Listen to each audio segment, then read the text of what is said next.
Oke, Assalamualaikum warahmatullahi wabarakatuh. Eh, Pada kesempatan kali ini kami dari kelompok 5 izin mempresentasikan terkait polisi brief kami terkait keadilan sosial dan kesenjangan ekonomi. Boleh next slide. Berikut merupakan anggota kelompok dari kelompok kami dan terkait latar belakang dari eh, pengambilan kasus kami terkait paradoks ekonomi di mana pada kesempatan ini rasio itu menurun, namun ketimpangan struktural di lapangan tetap ekstrim. Dampak real yang dirasakan oleh masyarakat itu diantaranya menghambat mobilitas sosial, membatasi akses hak dasar, serta memperparah kerentanan pangan bagi masyarakat bawah. Kemudian akar masalah yang kami ambil terkait ketimpangan distribusi aset produktif yang sering memicu konflik sosial di status agraria. Kemudian salah satu solusi dan resiko yang kami berikan itu terkait pembutuhan reformasi struktural, di mana salah satu saran dari kami yaitu pembentukan policy brief dan melampaui bansos temporer untuk mencegah resiko instabilitas nasional. Kemudian akan dilanjutkan oleh teman saya. Baik, selanjutnya itu ada analisis masalah. Untuk dari analisis masalah dari kesenjangan ekonomi ini yang pertama ini adalah kesenjangan ekonomi yang dimana banyak wilayah pembangunan yang belum merata. Jadi ada daerah yang sudah berkembang pesat dengan peluang ekonomi yang luas, namun ada juga daerah yang masih tertinggal dalam perekonomiannya. Contohnya itu perbedaan upah atau akses modal di perkotaan dan di pedesaan yang menciptakan jurang ekonomi yang nyata. Jadi kesenjangan ekonomi ini menjadi akar dari berbagai masalah sosial lainnya. Untuk analisis masalah yang kedua yaitu ada kesempatan hidup. Jadi tidak semua orang yang memiliki akses yang sama terhadap pendidikan dan pekerjaan. Ketimpangan ini membuat sebagian masyarakat sulit meningkatkan kualitas hidupnya, terutama generasi muda yang ingin mengembangkan diri. Misalnya, anak-anak di wilayah terpencil cenderung memiliki akses pendidikan yang terbatas, sehingga peluang mereka untuk mendapatkan pekerjaan yang berkualitas juga cukup rendah. Dan kesempatan hidup yang tidak merata ini memperkuat kesenjangan sosial dan ekonomi. Selanjutnya ada dampak sosial. Ketidakadilan ekonomi dapat memicu konflik, ketegangan, dan rasa frustasi di masyarakat. Nah, konflik sosial ini muncul karena perbedaan peluang, pendapatan, dan akses terhadap pelayanan publik. Masyarakat yang merasa tersisih cenderung kurang percaya pada sistem pemerintahan dan institusi sosial. Dampak sosial ini menekankan pentingnya intervensi kebijakan yang tepat. Selanjutnya ada harga kebutuhan. Nah, biaya hidup yang tinggi ini membebani masyarakat yang berpenghasilan rendah. Beban ini membuat mereka sulit untuk menabung, mengakses pendidikan, atau meningkatkan kualitas hidup. Ketimpangan ini juga menambah kesenjangan antar kelompok seperti kaya dan miskin, yang dimana ini memperparah masalah sosial dan ekonomi. Mengatasi beban biaya hidup adalah bagian penting dari strategi keadilan sosial. Selanjutnya, kebijakan yang diperlukan. Nah, pemerintah ini perlu menerapkan kebijakan yang fokus pada pemerataan akses kerja, pendidikan, dan bantuan sosial.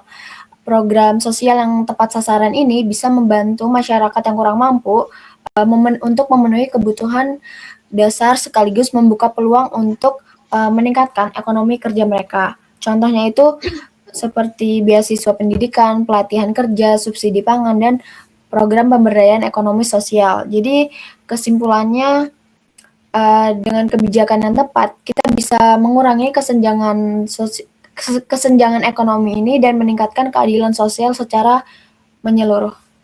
Mungkin selanjutnya akan dilanjutkan oleh rekan saya. Selanjutnya mengenai alternatif kebijakan yang dapat dilakukan untuk mengurangi kesenjangan ekonomi. Yang pertama ada reformasi pajak dan keuangan negara. Pemerintah dapat menerapkan sistem pajak yang lebih progresif bagi kelompok berpenghasilan tinggi, serta meningkatkan efektivitas pemungutan pajak. Pendapatan pajak tersebut kemudian dapat digunakan untuk membiayai pendidikan kesehatan dan program bantuan sosial bagi masyarakat. Kedua, peningkatan kualitas sumber daya manusia melalui perluasan akses pendidikan, pemberian beasiswa, layanan kesehatan yang terjangkau, serta pelatihan kerja yang sesuai dengan kebutuhan dunia kerja. Kebijakan ini bertujuan untuk meningkatkan kemampuan masyarakat sehingga memiliki peluang kerja yang lebih baik. Selanjutnya ada penguatan ekonomi masyarakat kecil. Upaya yang dapat dilakukan antara lain reforma agraria bagi petani kecil, pemberian bantuan modal dan pelatihan bagi UMKM serta koperasi, serta optimalisasi dana desa untuk mendukung kegiatan ekonomi produktif di pedesaan. Selanjutnya ada penciptaan lapangan kerja. Penyediaan pekerjaan yang layak dan perlindungan pekerja, kemudahan usaha bagi UMKM, serta pengembangan green jobs. Yang kelima, pembangunan yang merata, alokasi anggaran berdasarkan kebutuhan daerah, serta transparansi dan partisipasi masyarakat dalam pengawasan pembangunan. Selanjutnya akan disampaikan oleh teman saya. Baik, berikutnya adalah ringkasan eksekutif di mana keadilan sosial dan kesenjangan ekonomi merupakan isu penting yang masih menjadi tantangan di berbagai negara, termasuk di Indonesia. Kesenjangan ekonomi ditandai adanya perbedaan pendapatan, akses pendidikan, kesempatan kerja, dan penguasaan sumber daya antara kelompok masyarakat. Kondisi ini menyebabkan sebagian masyarakat mengalami kesulitan dalam memenuhi kebutuhan dasar. Sementara itu, kelompok tertentu memiliki akses ekonomi yang lebih besar. Untuk mengatasi permasalahan tersebut, perlunya ada kebijakan yang berorientasi pada pemerataan kesejahteraan dan penguatan keadilan sosial. Lalu, peran pemerintah perlu meningkatkan akses pendidikan dan pelatihan kerja, lalu memperluas kesempatan usaha bagi masyarakat kecil, serta memperkuat program perlindungan sosial bagi kelompok rentan. Selanjutnya akan dilanjutkan oleh teman saya. Selanjutnya pada rekomendasi kebijakan, yang pertama itu kami mereformasi sistem pajak yang lebih adil, di mana pemerintah itu perlu menerapkan pajak progresif bagi kelompok berpenghasilan tinggi, serta menegakkan pajak pada aset atau lahan yang dimanfaatkan secara produktif. Yang kedua itu pentingnya akses pendidikan, kesehatan, dan bantuan sosial, di mana pemerintah itu perlu memperluas akses pendidikan melalui beasiswa, meningkatkan kualitas layanan kesehatan, serta memastikan bantuan sosial diberikan secara tepat sasaran. Yang ketiga itu ada penguatan ekonomi masyarakat kecil dan reformasi agraria, di mana retribusi lahan kepada petani kecil, pemberian bantuan modal usaha, serta penguatan UMKM dan koperasi perlu ditingkatkan. Yang keempat itu penciptaan lapangan kerja yang layak dan inklusif. Pemerintah perlu memperluas kesempatan kerja melalui pembangunan sektor produktif termasuk green jobs, serta memberikan perlindungan bagi pekerja informal dan digital. Yang terakhir itu ada pemerataan pembangunan dan penguatan tata kelola pemerintah, di mana dana pembangunan harus didistribusikan sesuai dengan kebutuhan setiap daerah agar kesenjangan antar wilayah itu dapat berkurang. Selanjutnya, kita masuk kepada kesimpulan, di mana kesenjangan ekonomi ini masih menjadi hambatan dalam mewujudkan keadilan sosial di Indonesia. Ketimpangan akses terhadap pendidikan, kesehatan, pekerjaan, dan sumber daya menyebabkan kesejahteraan masyarakat itu belum merata.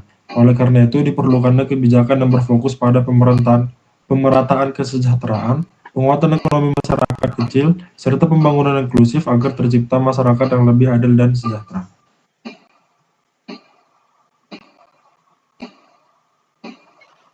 Baik, sekian presentasi dari kelompok kami, kurang lebihnya mohon maaf. Kami harap dengan adanya usulan terkait polisi brief ini dapat dijadikan sebagai tumpuan untuk menjalankan panutan untuk keadilan sosial bagi seluruh Indonesia. Kurang lebihnya mohon maaf. Wassalamualaikum warahmatullahi wabarakatuh.